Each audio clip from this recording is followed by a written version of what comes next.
सो very good afternoon students. So आज हम start करेंगे क्लास 12th का एक बहुत ही इंपॉर्टेंट टॉपिक जिसका नाम है कूलम्स लॉ। चलिए कूलम्स लॉ स्टार्ट करते हैं। देखिए लास्ट टाइम हमने समझा था चार्जेस के बारे में, हमने अब तक समझा है कि चार्ज कैसा होता है, चार्ज का प्रॉपर्टी क्या क्या होता है, कि सेम चार्ज रिपेल करते हैं, डिफरेंट चार्ज अट्रैक्ट करते हैं, यानी कि प्लस प्लस आप बोल सकते हो रिपेल करेंगे और प्लस माइनस अट्रैक्ट करेंगे। सो दो डिफरेंट चार्ज के बारे में हमने पढ़ा, सेम चार्ज का देखा। सो अब दो चार्ज जो अट्रैक्ट होता है, हमने पढ़ा है कि दो चार्ज जो अट्रैक्ट होता है वो कितना अट्रैक्ट होगा। अगर मैं बात करूं कि प्लस प्लस रिपेल करता है और प्लस माइनस अट्रैक्ट करता है, तो वो कितना अट्रैक्ट करता है, कितना रिपेल करता है, उसका वैल्यू क्या है, उसका मैग्नीट्यूड क्या है, वो बात किया कूलम्स लॉ ने। तो वो हम डिटेल में समझेंगे कूलम्स लॉ में। सो कूलम्स लॉ हम स्टार्ट करते हैं। तो कूलम्स लॉ से पहले समझने से पहले हम थोड़ा बहुत समझते हैं बेसिक्स, कि हमें पता है फोर्स के बारे में। हम यहाँ पे एक नया फोर्स समझेंगे। देखिए फोर्स हमने पढ़ा है स्टार्टिंग क्लास 11th में कि डिफरेंट टाइप्स के फोर्सेस होते हैं। इलेक्ट्रोमैग्नेटिक फोर्स होते हैं, ग्रेविटेशनल फोर्स होते हैं, न्यूक्लियर फोर्स होते हैं, weak nuclear force, strong nuclear force. वैसे ही हम यहाँ पे फोर्सेस के बारे में पढ़ेंगे। बेसिक फोर्स हम समझेंगे कॉन्टैक्ट फोर्स और नॉन कॉन्टैक्ट फोर्स के बारे में।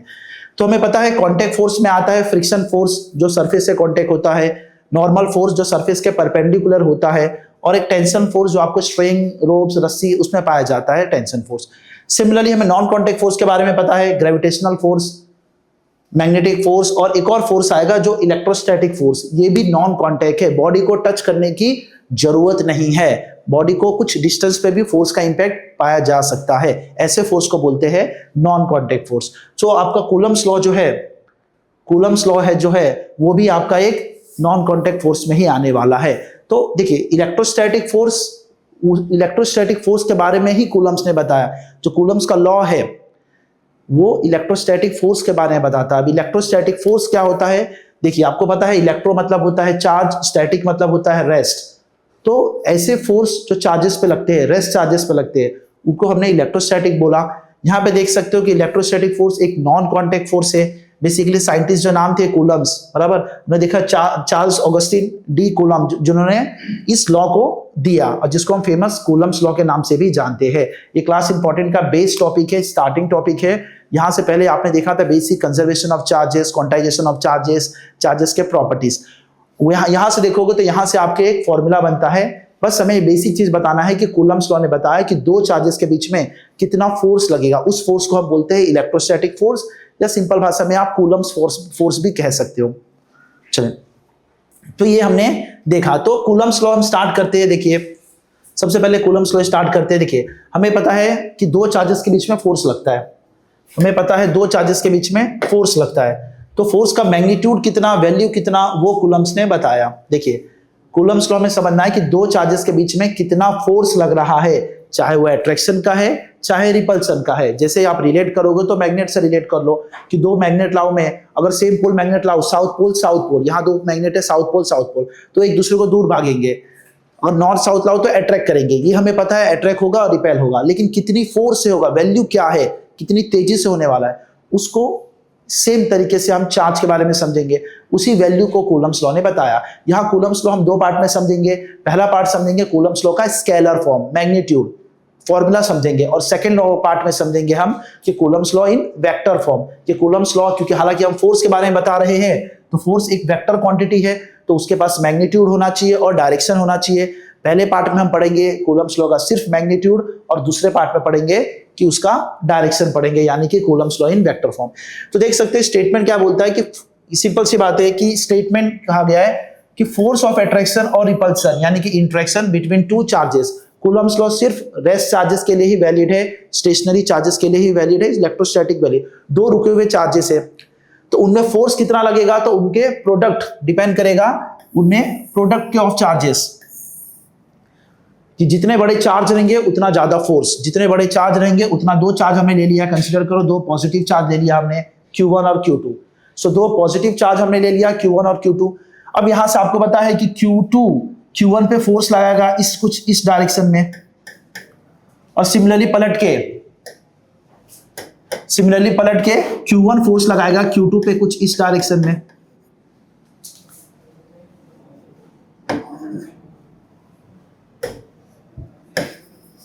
तो तो ये चीज आपको पता है कि कूलम्स लॉ क्या बोलता है कि फोर्स ऑफ अट्रैक्शन या रिपल्सन दो चार्जेस के बीच में वो डिपेंड करेगा उसके प्रोडक्ट ऑफ चार्जेस पे, यानी कि जो जितने बड़े चार्ज है उसके मैग्नीट्यूड पे। यानी कि दो चार्ज बड़े बड़े हैं तो फोर्स भी ज्यादा, दो चार्ज छोटे छोटे तो फोर्स भी कम, यानी कि डायरेक्टली प्रोपोर्शनल है दोनों के चार्जेस के ऊपर। और सेकंड स्टेटमेंट में बोलता है कि inversely proportional to the square of the distance between the two charges.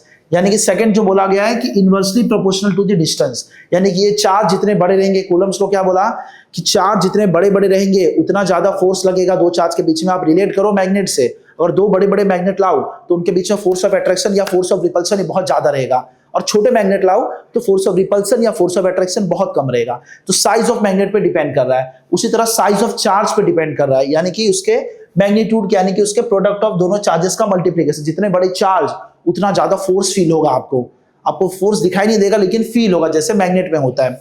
Second बोला है कि inversely proportional to the distance, जितना आप डिस्टेंस बढ़ाओगे, जैसे दो चार्ज के बीच में आपने डिस्टेंस रखा 1 मीटर, अब जैसे आप डिस्टेंस ने आपने 2 मीटर किया तो फोर्स कम हो जाएगा, डिस्टेंस बढ़ाओगे तो फोर्स और कम हो जाएगा, डिस्टेंस पास करोगे तो फोर्स बढ़ जाएगा, यानी कि डिस्टेंस इंक्रीज करोगे तो फोर्स डिक्रीज हो जाएगा, डिस्टेंस डिक्रीज करोगे तो फोर्स इंक्रीज हो जाएगा। इसको बोलते हैं इनवर्सली प्रोपोर्शनल, यानी कि स्क्वायर में है। यानी कि समझो कि आपने दो चार्जेस है Q1 और Q2, इनमें डिस्टेंस आप मान लो 1 मीटर है, तो फोर्स एग्जांपल मान के चलो 10 न्यूटन लग रहा है। कोई दो चार्जेस है उसमें मान लो डिस्टेंस है 1 मीटर, दो चार्जेस के बीच में डिस्टेंस है 1 मीटर, तो आपने उस पर मान के चलो फोर्स लग रहा है 10 न्यूटन। अब जैसे ही आपने डिस्टेंस 2 मीटर कर दिया, आपने डिस्टेंस बढ़ाया, तो ऑब्वियसली बात है फोर्स कम होना चाहिए, तो फोर्स कितना कम हो जाएगा, स्क्वायर में कम हो जाएगा, यानी कि 2 का स्क्वायर 4, यानी कि फोर्स 4 गुना कम हो जाएगा, 10 से सीधा 2.5 पे आ जाएगा। यानी कि जैसे आप डिस्टेंस बढ़ाओगे फोर्स कम होगा, डिस्टेंस डिक्रीज करोगे फोर्स इंक्रीज करेगा। ये आपका कूलम्स लॉ का सेकंड मैथमेटिकल स्टेटमेंट बोला। तो फर्स्ट मैथमेटिकल स्टेटमेंट बोले कूलम्स लॉ में कि जो फोर्स होगा वो प्रोडक्ट पे डिपेंड करेगा, चार्जेस कितने बड़े हैं उस पर डिपेंड करेगा। लाइक मैग्नेट से रिलेट करोगे तो आपको आइडिया मिलेगा कि जितने बड़े मैग्नेट होते हैं उसके पास उतना पावर होता है, उतना फोर्स होता है। दो मैग्नेट को आप पास में लाओगे तो बहुत ज्यादा पावर फोर्स क्रिएट होगा, वैसे ही दो बड़े बड़े चार्जेस लाओगे तो ज्यादा फोर्स क्रिएट होगा, तो वो डायरेक्टली प्रोपोर्शनल है चार्जेस पे। सेकंड बोला कि इनवर्सली प्रोपोर्शनल डिस्टेंस पे, कि आप मान लो दो मैग्नेट को दूर रखो तो उसमें फोर्स कम हो जाएगा, दो मैग्नेट को पास लाओ तो फोर्स बढ़ जाएगा, उल्टा हो रहा है, इसके लिए उसको बोलते हैं इनवर्सली। कैसे बढ़ेगा कैसे घटेगा, तो स्क्वायर में आपने डिस्टेंस 2 मीटर बढ़ाया फोर्स 4 गुना कम हो जाएगा, डिस्टेंस 3 मीटर का बढ़ाया फोर्स स्क्वायर में 9 गुना कम हो जाएगा। ये सेकंड स्टेटमेंट, दोनों को आप कंबाइन करोगे दोनों को आप कंबाइन करोगे तो आपको मिलेगा Q1 Q2 upon R square. अब आप दोनों को कंबाइन करते हो तो LHS में सेम है FF, RHS में है Q1 Q2 upon R square, यहां से हो गया। यहां से आपने एक प्रोपोर्शनल हटाया तो बेसिक नियम के हिसाब से प्रोपोर्शनल हटाने के बाद एक इक्वल टू और कांस्टेंट आता है। इस कांस्टेंट का वैल्यू अभी ये हमारे पास एक कांस्टेंट है, इस कांस्टेंट को हम आगे समझते हैं क्या होता है। सो प्रोपोर्शनल हटाया तो एक कांस्टेंट आया, इस कांस्टेंट को हम इलेक्ट्रोस्टैटिक कांस्टेंट या कूलम्स कांस्टेंट कहते हैं। तो यहां से एक फॉर्मूला आया K Q1 Q2 by R square, ये आपका मोस्ट इंपॉर्टेंट फॉर्मूला है जो कि आगे चल के आपका बेस बनेगा सारे क्वेश्चंस में। सो अभी तक आपने कूलम्स लॉ समझा। कूलम्स लॉ क्या होता है कि दो चार्जेस के बीच में कितना अमाउंट ऑफ फोर्स लग रहा है वो कूलम्स ने बताया, मैग्नीट्यूड में कितना लग रहा है। कैसे बताया, तो फर्स्ट स्टेटमेंट बताया कि जो चार्जेस रहेंगे उसके प्रोडक्ट पे डिपेंड करेगा फोर्स पहला, और जो डिस्टेंस आप इंक्रीज करोगे तो फोर्स डिक्रीज होगा, इनवर्सली प्रोपोर्शनल। और फोर्स कैसे लगेंगे, along the line joining the two charges, यानी कि फोर्स ऐसे लगेंगे यहां और यहां नहीं लगेंगे, ऐसा क्रॉस में नहीं जाएगा, एक कंटिन्यूस लाइन में रहेगा। जैसे मैं ये दो पे फोर्स लगाऊं तो ये मान लो एक मैग्नेट है दूसरा मैग्नेट इमेजिन करो, तो नॉर्थ सेम रखा तो ये ऐसे ही भागेंगे, ये ऐसे नहीं भागेंगे क्रॉस में। Along the line joining the two charges mean straight. अगर ऐसे रखो दो मैग्नेट को, मान लो दो चार्ज को अगर रिलेट करो मैग्नेट से, तो ऐसे रखूंगा तो दोनों ऐसे ऐसे भागेंगे, ऐसे रखूंगा दो को तो ऐसे ऐसे भागेंगे। यानी कि आप बोल सकते हो straight along line joining the two charges, ऐसे ऐसे भागेंगे। ऐसे आप मैग्नेट रखा तो ऐसे भागेंगे, ऐसे रखा तो ऐसे या ऐसे नहीं भागेंगे। तो ये कूलम्स लॉ ने बताया। एक इंपॉर्टेंट फॉर्मूला है force equals to K Q1 Q2 by R square. इस फोर्स को आप कूलम्स फोर्स कह सकते हो, इलेक्ट्रोस्टैटिक फोर्स कह सकते हो। ये चीज सेम ये रिलेट कर सकते हो आप ग्रेविटेशनल फोर्स से, उसका फॉर्मूला भी था G M1 M2 upon R square, यहाँ पे आता है K Q1 Q2 upon R square. तो ये कूलम्स लॉ आया। आगे देखते हैं। देखिए कूलम्स लॉ में कुछ वैल्यू आपने देखा K Q1 Q2 upon R square, where K का वैल्यू था 1/4πε0। अब एप्सिलॉन क्या होता है? ये होता है परमिटिविटी, या आप बोल सकते हो मीडियम पे डिपेंड करता है। देखिए अभी हमने देखा कूलम्स लॉ, देखा कि कूलम्स लॉ में आपने फोर्स का फॉर्मूला देखा K(Q1Q2)/r²। अभी K जो है ये K है कांस्टेंट है, ये कांस्टेंट किस पे डिपेंड करता है? तो मीडियम पे डिपेंड करता है। आगे हम डिटेल में देखते हैं। K जो होता है वो कांस्टेंट होता है, वो मीडियम पे डिपेंड होता है कि कहां आपने उस कांस्टेंट या उस मीडियम को प्लेस किया है। यानी कि समझो ये दो चार्ज है Q1 और Q2। अब मान लीजिए दो चार्ज है, आपने इसको एयर में रखा है या आपने वाटर में रखा है या आपने कहीं थर्ड मीडियम में रखा है, कहां पे रखा है उस पे डिपेंड करता है कांस्टेंट। अगर आपने एयर में रखा है, मान लीजिए दो मैग्नेट रिलेट करो, चार्ज को आप साइड में रखो, दो मैग्नेट रिलेट करो। अगर आपने दो चार्ज रखा है या दो मैग्नेट रखा है, उसको आपने हवा में रखा, तो हो सकता है बहुत तेजी से अट्रैक्शन हो दो मैग्नेट को, लेकिन उसी दो मैग्नेट को मैं उठा के पानी में रख दूं, सेम डिस्टेंस सेम मैग्नेट को, तो हो सकता है जो फोर्स स्लो डाउन हो जाए। जैसे आपने देखा होगा बुलेट का चलना या कोई चीज का चलना पानी में रुक जाता है, पानी रोक देता है, तो कोई तो है जिसने रोका है, यानी कि वाटर ने रोका है। तो वाटर एक मीडियम है, उसे कैरोसिन हो सकता है, वाटर हो सकता है, हनी हो सकता है, कुछ भी हो सकता है। तो मीडियम पे फर्क पड़ता है। अगर मैं K नहीं लिखूंगा, सिर्फ लिखूंगा Q1Q2/r², तो फॉर्मूला आपको इररिलेवेंट हो जाएगा, क्योंकि इसका मतलब हो जाएगा कहीं भी डालो, चार्ज तो सेम है, डिस्टेंस सेम है, कहीं भी डालो आंसर सेम आना चाहिए फोर्स, लेकिन ऐसा रियल लाइफ में नहीं होगा। तो ये चीज इसीलिए कांस्टेंट यूज होता है। K का वैल्यू होता है 1/4πε0। सिंबल को हम रीड आउट करते हैं एप्सिलॉन, और नॉट मीन्स होता है नो मीडियम। नॉट मीन्स हम यूज करते हैं एयर के लिए, नॉट मीन्स हम यूज करते हैं एयर के लिए। एप्सिलॉन नॉट सिंबल का नाम है, एप्सिलॉन नॉट, और सिंबल को बोलते क्या है? तो परमिटिविटी। सिंबल को बोलते हैं परमिटिविटी। परमिटिविटी मतलब कितना रुकावट पैदा कर रहा है, कितना रेजिस्टेंस क्रिएट कर रहा है। वैल्यू आप देख सकते हो परमिटिविटी का वैल्यू, ये किस में होता है? ये सिर्फ एयर में होता है। ये सिर्फ एयर की बात कर रहे हैं, एयर या हम वैक्यूम को यहाँ पे सेम मानते हैं। यूनिट दिख सकता है कूलम स्क्वायर पर न्यूटन मीटर स्क्वायर। सो ये थी आपका कूलम्स लॉ। कूलम्स लॉ का फॉर्मूला है K(Q1Q2/r²। बेसिक K का वैल्यू, K कांस्टेंट होता है जिसको कूलम्स कांस्टेंट या इलेक्ट्रोस्टैटिक कांस्टेंट कहते हैं, जिसका वैल्यू होता है 1/4πε0। ये जो पूरा है, ये पूरा मीडियम पे डिपेंड करता है कि आपने कहाँ दो चार्ज को प्लेस किया है, जिसमें एप्सिलॉन नॉट जो होता है वो मीडियम का परमिटिविटी बताता है कि उस मीडियम में डाले हो तो उस मीडियम का कितना रेजिस्टेंस रुकावट पैदा हो रहा है, उस रेजिस्टेंस के कारण कितना फोर्स कम हो गया या ज्यादा हो गया। ज्यादा नहीं होगा, कम ही होगा, ऑब्वियस सी बात है। तो कितना कम हो गया, तो वो मीडियम पे डिपेंड कर रहा है, पूरा टर्म मीडियम पे डिपेंड कर रहा है। हालांकि कुछ यूनिट दिया है, आप इसको सॉल्व करोगे 4 × 3.14 इंटू एप्सिलॉन का वैल्यू डालोगे, तो पूरे को सॉल्व करोगे तो आपको ये वैल्यू आ जाएगा 9×10⁹। ये चीज था बेसिक। आगे देखिए, अब देखिए परमिटिविटी ऑफ एयर और फ्री स्पेस क्या है। देखिए अब यहाँ पे लिखा ही है परमिटिविटी या बेसिक चीज आपको लिखा ही है। देखिए परमिटिविटी क्या रिप्रेजेंट करता है? Resistance to the flow of electric field in air. अगर हम एयर की बात कर रहे हैं, हमने देखा परमिटिविटी, हमने फॉर्मूला देखा F = K(Q1Q2/r², जिसमें हमको पता है K का वैल्यू था 1/4πε0, और ये एप्सिलॉन नॉट आपको परमिटिविटी बताता है।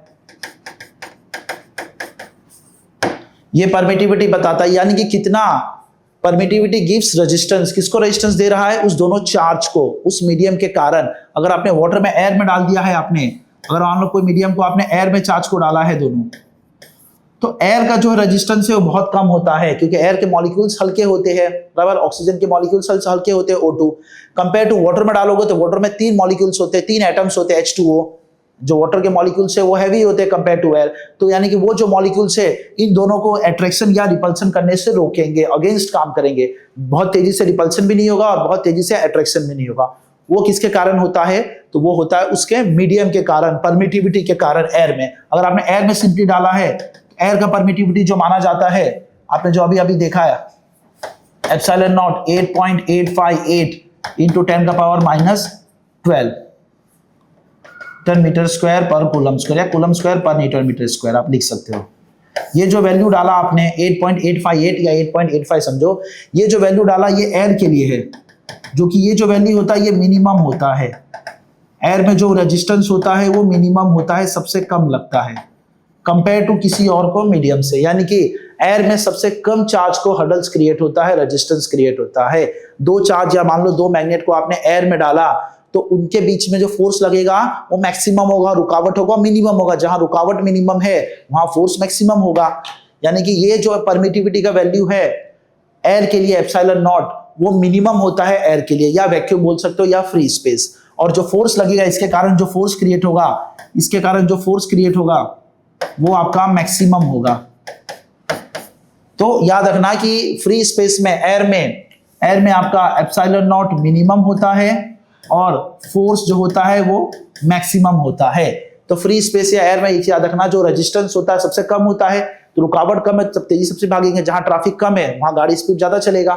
तो जहां एयर में रुकावट सबसे कम है तो वहां फोर्स सबसे ज्यादा है। और सिंपल सी बात है, रुकावट मिनिमम है, रेजिस्टेंस मिनिमम है, परमिटिविटी मिनिमम है, तो फोर्स मैक्सिमम लगने वाला है।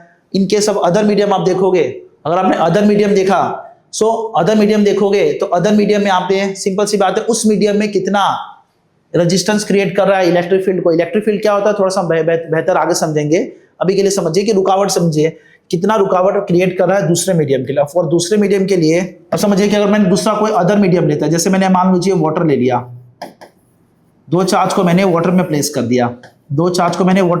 दिया, तो इसमें फोर्स का वैल्यू थोड़ा सा डिक्रीज हो जाएगा, क्योंकि वाटर में कंपेयर एयर में हमने माना है कि एयर में रेजिस्टेंस होता है, मिनिमम होता है, परमिटिविटी मिनिमम होता है, तो वाटर में थोड़ा सा ज्यादा रहेगा, क्योंकि वाटर में मॉलिक्यूल्स हैवी होते हैं, तो वाटर में ज्यादा रहेगा। यानी कि फॉर अदर मीडियम के लिए मान लो, फॉर एनी मीडियम के लिए वो ग्रेटर रहेगा फॉर एयर के लिए। फॉर एनी मीडियम के लिए जो परमिटिविटी रहेगा वो ग्रेटर देन रहेगा एयर के लिए, एंड फोर्स जो रहेगा वो लेस देन रहेगा फॉर एयर के लिए। यानी कि for any medium, force any medium, दो चीज याद रखिए, परमिटिविटी एयर में मिनिमम होता है, फोर्स मैक्सिमम होता है, और अदर केस में फोर्स एयर के कंपैरिजन में कम होगा और परमिटिविटी एयर के कंपैरिजन में ज्यादा होगा। ये दो चीज आपको याद रखना है। अच्छा अब देखिए आगे, इसमें भी और अब देखिए एयर के केस में, फॉर एनी मीडियम के केस में, ये एनी मीडियम आपने लिया, एनी मीडियम के केस में परमिटिविटी ज्यादा होता है कंपेयर टू एयर। आपको सिंपल सी बात है, लेकिन कितना ज्यादा होता है तो हम लिख सकते हैं k टाइम्स ज्यादा होता है। k लिखो, या आप लिख सकते हो इसको k को और एप्सिलॉन r भी लिखा जा सकता है, रिलेटिव परमिटिविटी। रिलेटिव मींस दो जन का कंपैरिजन करो, यानी कि k टाइम्स ज्यादा होता है। हो सकता है 1 टाइम ज्यादा हो, 2 टाइम ज्यादा हो। मान लीजिए वाटर की बात कीजिए तो वाटर का जो होता है रिलेटिव परमिटिविटी, या k बोल सकते हो, फॉर वाटर के लिए जो k होता है या एप्सिलॉन r होता है वो 81 होता है। यानी कि एयर की तुलना में जो वाटर का में रेजिस्टेंस क्रिएट होता है वो 81 टाइम्स ज्यादा होता है। यानी कि फोर्स मान लो एयर में लग रहा है 81 लग रहा है न्यूटन, तो उसी एयर दो चार्ज को आप अगर वाटर में डाल दोगे तो फोर्स 81 टाइम्स कम हो जाएगा, यानी कि सिर्फ 1 न्यूटन लगेगा। एयर में मान लीजिए दो इसके बीच में जो फोर्स कितना लग रहा है 81, अगर उसी को आपने वाटर में डाल दिया तो फोर्स सीधा हो जाएगा 81 गुना कम हो जाएगा, सीधा 1 न्यूटन लगेगा दूसरे कंपैरिजन वाटर में। तो ये चीज होता है एप्सिलॉन नॉट। ये जो के है ये आपका रिलेटिव परमिटिविटी या डाइलेक्ट्रिक कांस्टेंट के नाम से भी जाना जाता है, जिसको आगे हम डिस्कस करेंगे, डाइलेक्ट्रिक कांस्टेंट। और ER को बोला जाता है रिलेटिव परमिटिविटी।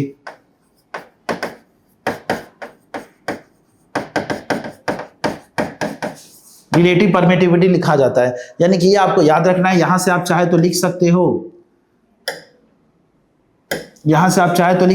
k लिख सकते हो epsilon upon epsilon not. Epsilon means for any medium, और आप ER लिख सकते हो, एप्सिलॉन अपॉन एप्सिलॉन नॉट। यानी कि कोई भी मीडियम में एयर के तुलना में कितना रेजिस्टेंस ज्यादा लग रहा है या कम लग रहा है वो आपका ये बताता है, k या ER बताता है, रिलेटिव परमिटिविटी या डाइलेक्ट्रिक कांस्टेंट। कि एयर की तुलना में वाटर में 81 टाइम्स मान लो ज्यादा रेजिस्टेंस है, तो परमिटिविटी 81 टाइम्स एयर वाटर में ज्यादा है, तो वाटर का ER हो जाएगा 81 या k हो जाएगा 81। कैरोसिन मान लो इतना है, 10 है, 15 है, तो उसमें इतना रहेगा। तो अगर रेजिस्टेंस ज्यादा बढ़ गया है 81 टाइम्स, तो फोर्स कितना हो जाएगा, कम हो जाएगा। फोर्स कितना हो जाएगा, कम हो जाएगा बेसिक। तो जितना अगर आपका रेजिस्टेंस बढ़ेगा उतने गुना फोर्स कम हो जाएगा, ये बेसिक चीज है। तो ये चीज आपको याद रखना है कि फोर्स उतने गुना कम हो जाएगा, जितना एप्सिलॉन बढ़ेगा फोर्स उतने गुना कम हो जाएगा। अगर 81 टाइम्स अगर रेजिस्टेंस बढ़ रहा है वाटर में, तो वाटर में फोर्स भी 80 गुना कम हो गया होगा ना। ये चीज आपको ध्यान में रखना है।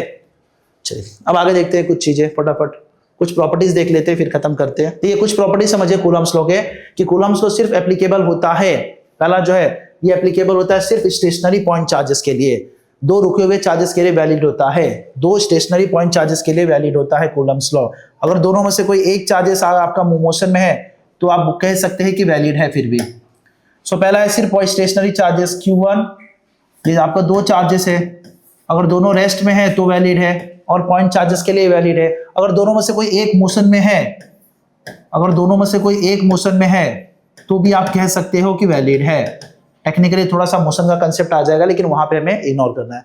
यानी कि सिर्फ एप्लीकेबल होता है स्टेशनरी चार्जेस के लिए, यानी कि दो डिस्क्रीट चार्जेस के लिए वैलिड है, कंटिन्यूस चार्जेस नहीं। कंटिन्यूस चार्ज मतलब यहां मान लो हर जगह चार्ज फैला हुआ है, उसके लिए नहीं रहेगा। बराबर, पहला तो आपका आ गया कि एप्लीकेबल सिर्फ स्टेशनरी पॉइंट चार्जेस के लिए रहेगा, दोनों चार्ज रेस्ट पे तो वैलिड है, अगर दो में से कोई एक चार्ज रुका हुआ है फिर भी वैलिड है।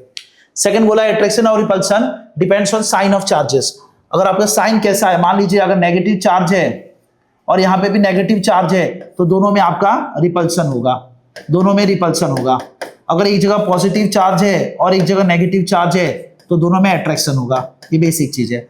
तो अट्रैक्शन रिपल्सन आपके साइन ऑफ चार्जेस पे डिपेंड करता है। अगर दो चार्ज नेगेटिव है तो रिपल्सन होगा, दो में से कोई एक चार्ज अगर नेगेटिव हो जाता है तो अट्रैक्शन होगा, क्योंकि आपको बेसिक पता है कि like charges repel, unlike charges attract. आगे तीसरा प्रॉपर्टी देखते हैं। थर्ड प्रॉपर्टी क्या है, valid for distance greater than 1 fermi. 1 fermi मतलब क्या होता है, 10 का power -15 metre. Valid for distance greater than 1 fermi. 1 fermi means होता है आपका 10 का पावर -15 मीटर, जो कि आपका होता है nuclear distance, nucleus distance, nuclear range आ जाता है। यानी कि ये आपका न्यूक्लियर रेंज आ जाता है, जो इसका साइज होता है ना 10 का पावर -15 मीटर होता है न्यूक्लियर का, न्यूक्लियस का। यानी कि वैलिड फॉर ग्रेटर देन 10 का पावर -15 मतलब 10 का पावर -16 नहीं, 10 का पावर -14, 13, 12, और माइनस में आप उल्टा आते हो तो बड़ा होता है, तो -15 से बड़ा -16 नहीं होगा, -14 होगा, -13 होगा। यानी कि अप टू बोल सकते हो कि -14 तक वैलिड है। मतलब आप कितना भी छोटा डिस्टेंस ले लो -14 तक ही जा सकते हो, -15 तक आओगे उसके बाद तो फिर कूलम्स लॉ वैलिड नहीं है। तो अप टू डिस्टेंस -14 तक वैलिड है। बराबर, valid for greater 1 fermi means 10 का पावर -15 से बड़ा होना चाहिए। अब बोलोगे 10 का पावर -18 तो वैलिड नहीं है, तो डिस्टेंस वैलिड नहीं है। अगला बोला acts always in opposite direction. Basic चीज है, अब दो पॉजिटिव चार्ज ले लो, फोर्स देखो अपोजिट लग रहा है, एक उधर जा रहा है एक उधर जा रहा है। अब एक नेगेटिव और एक पॉजिटिव ले लो, तो देखो फोर्स इधर जा रहा है, अट्रैक्ट हो रहा है। तो देखिए हमेशा फोर्स अपोजिट डायरेक्शन में ही लग रहा है, हमेशा फोर्स अपोजिट डायरेक्शन में लग रहा है, चाहे आप सेम चार्ज ले लो चाहे डिफरेंट चार्ज ले लो, कूलम्स लॉ हमेशा अपोजिट डायरेक्शन में ही लग रहा है, देख सकते हो। अगला प्रॉपर्टी देखते हैं। अगला है always acts along the line joining the two charges. मैंने आपको पहले ही बताया कि सेंट्रल फोर्स भी कहते हैं इसको, कि दो चार्जेस हमेशा line joining the two charges ही काम करते हैं। जैसे चार्ज यहाँ पे लिया तो जो फोर्स लगेंगे इन दोनों को लाइन ज्वाइन करते ही लगेंगे, इन दोनों को लाइन ज्वाइनिंग करते रहेंगे, इसको सेंट्रल फोर्स भी कहा जाता है। ये दोनों को लाइन ज्वाइनिंग करते ही लगेंगे। यही अगर इसको मान लो इस पे जो रिपल्सन होगा यहाँ भागेगा तो इसी लाइन में भागेगा, अगर इसको भागना है तो इसी लाइन में कहीं भी भागते रहेगा, ये कभी भी उधर उधर नहीं भागेगा, या अब उसको भागना है तो ऐसा सीधा ही भागेगा। तो along the line joining the two charges. उसके बाद follows inverse square law. Inverse square law मतलब फॉर्मूला है K Q2 by R square. कहीं भी अगर R स्क्वायर आ जाए तो उसको बोलते हैं इनवर्स स्क्वायर लॉ, इसको बोलते हैं इनवर्स स्क्वायर लॉ। ग्रेविटेशन भी सेम नियम फॉलो करता है, इनवर्स स्क्वायर लॉ। तो ग्रेविटेशन जो हो सकते हैं वो भी सेम नियम फॉलो करता है कि उस ग्रेविटेशन का फॉर्मूला होता है F = G m1 m2 upon distance square. तो वो भी ग्रेविटेशन भी सेम नियम फॉलो करता है। कूलम्स लॉ भी सेम नियम फॉलो करता है, both Coulomb's law and gravitation. तो Coulomb's law and gravitation and gravitational law दोनों के दोनों सेम नियम फॉलो करते हैं, इनवर्स स्क्वायर लॉ। जिसका ग्राफ आपको पता है, बाद में जाके ग्राफ कुछ इस तरह से स्टीपर फॉर्म में आएगा। अगला देखते हैं होने, चलो थोड़ा 7th लॉ क्या है, follows Newton's third law. Simple सी बात है, एक्शन रिएक्शन हो रहा है, अपोजिट फोर्स लग रहा है, तो थर्ड लॉ वैलिड हो रहा है। कैसे न्यूटन्स थर्ड लॉ वैलिड हो रहा है, तो देखिए एक्शन रिएक्शन आपको दिखाई दे रहा है। अगर दो चार्जेस ले रहे हो आप Q1 और ये Q2, सो Q1 पे इधर एक्शन हो रहा है, ये आप मान सकते हो फोर्स हो रहा है एक्शन के कारण, तो पलट के ये रिएक्शन देगा, तो फोर्स ऑफ रिएक्शन। तो जहां एक्शन होगा वहां रिएक्शन होगा। अगर आपने इसको एक्शन माना है तो ये रिएक्शन होगा। इक्वल है और अपोजिट डायरेक्शन में लग रहे, इसी को बोलते हैं Newton's third law of motion, या एक्शन रिएक्शन आप पेयर कह सकते हो। सो इक्वल एंड अपोजिट भी है, और इक्वल डायरेक्शन, जो मैग्नीट्यूड होगा वो दोनों का मैग्नीट्यूड इक्वल ही होगा। अगर फोर्स आप इसको 1 ले रहे हो तो दोनों का इक्वल होगा। वेक्टर लॉ पढ़ेंगे तो हम साइन का यूज करेंगे। अगला इलेक्ट्रोस्टैटिक फोर्स और कंजर्वेटिव फोर्स। कंजर्वेटिव मैंने बताया था जिसका क्लोज्ड सर्कल में वर्क डन 0 होता है ओवरऑल। यानी कि सिंपल सी बात है, जो रास्ते पे डिपेंड नहीं करता है, पाथ इंडिपेंडेंट होता है, जो पाथ इंडिपेंडेंट होता है। जैसे कि मान लो आप फ्रिक्शन लोगे, तो फ्रिक्शन आप अच्छे रोड से जाओगे, फ्रिक्शन आप अच्छे रोड से, स्मूथ रोड से जाओगे तो फ्रिक्शन बहुत कम लगेगा। अगर रफ रोड से जाओ तो फ्रिक्शन ज्यादा लगेगा। यानी कि रास्ते से फ्रिक्शन डिपेंड कर गया। लेकिन अगर आप ग्रेविटी की बात करो, तो अगर ग्रेविटी स्मूथ रोड से जाओ या रफ रोड से जाओ, ग्रेविटी उतना ही लगने वाला है, 9.8। तो यानी कि ग्रेविटी एक कंजर्वेटिव फोर्स है, रास्ते पे डिपेंड नहीं करता, इनिशियल और फाइनल पे डिपेंड करता है। उसको बोलते हैं कंजर्वेटिव फोर्स। फ्रिक्शन एक कंजर्वेटिव फोर्स नहीं है, बराबर। इनिशियल और फाइनल पॉइंट पे डिपेंड करता है, initial and final point, final point पे डिपेंड करता है। इसको बोलते हैं कंजर्वेटिव फोर्स, जो इनिशियल और फाइनल पे डिपेंड करे, रास्ते पे डिपेंड नहीं करता। चलो अगला लास्ट जो देख लीजिए, जो हमारे पास लास्ट बचा, 9वां है electrostatic force are much stronger than gravitational force. जो इलेक्ट्रोस्टैटिक फोर्स होते हैं वो बहुत ही ज्यादा स्ट्रॉन्ग होते हैं कंपेयर टू ग्रेविटेशनल फोर्स। हम आगे पढ़ोगे 10 का पावर 42 टाइम्स के अप्रोक्स, बहुत ही ज्यादा स्ट्रॉन्ग होते हैं इलेक्ट्रोस्टैटिक फोर्स। ग्रेविटेशनल फोर्स जो नेचर में आपने 4 फोर्स पढ़ा था, ग्रेविटेशनल फोर्स, इलेक्ट्रोमैग्नेटिक फोर्स यानी कि इलेक्ट्रोस्टैटिक फोर्स, उसके बाद न्यूक्लियर फोर्स, वीक न्यूक्लियर और स्ट्रॉन्ग न्यूक्लियर। सबसे स्ट्रॉन्गेस्ट होता है न्यूक्लियर फोर्स, आप पढ़ोगे। फिर आपका इलेक्ट्रोस्टैटिक और ग्रेविटेशनल फोर्स है करीब 10 का पावर 40 के आसपास, इतना ज्यादा स्ट्रॉन्ग होता है। सो जो आपका इलेक्ट्रोस्टैटिक फोर्स है ना, ग्रेविटेशनल फोर्स से काफी ज्यादा होता है, ये चीज याद रखना। और हमारे पास लास्ट जो है, हमारे पास लास्ट जो इलेक्ट्रोस्टैटिक फोर्स होता है between 2 charges depend on medium in which they are placed. जो हमने अभी 2 मिनट पहले देखा कि 2 चार्जेस के बीच में जो फोर्स लगने वाला है वो मीडियम पे डिपेंड करता है कि आपने उसको कहां पे प्लेस किया है, बराबर। उस चार्ज को आपने वाटर में डाला है कि एयर में डाला है कि कहां पे प्लेस किया है, तो बुला देना, हो गया। सो ये चीज आपको बताना पड़ेगा कि इलेक्ट्रोस्टैटिक फोर्स 2 चीज पे डिपेंड करता है, एक तो मीडियम पे डिपेंड किया और मैग्नीट्यूड पे डिपेंड किया, ये चीज। और उसके बाद हम लास्ट आते हैं, चलिए। So thank you. Last time, next time हम देखते हैं, next time Coulomb's law in vector form start करते हैं। तब तक आपके लिए यहाँ पे थैंक यू।